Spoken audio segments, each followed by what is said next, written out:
اعوذ باللہ من الشیطان الرجیم بسم اللہ الرحمن الرحیم۔ عظیم بشارتوں والے کلمات۔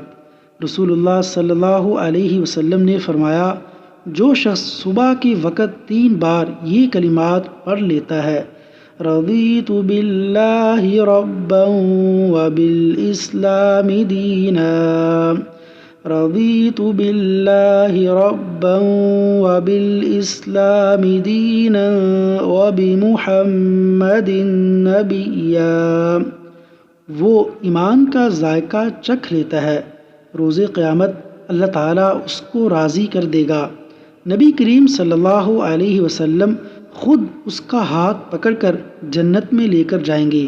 صحیح مسلم حدیث نمبر 34۔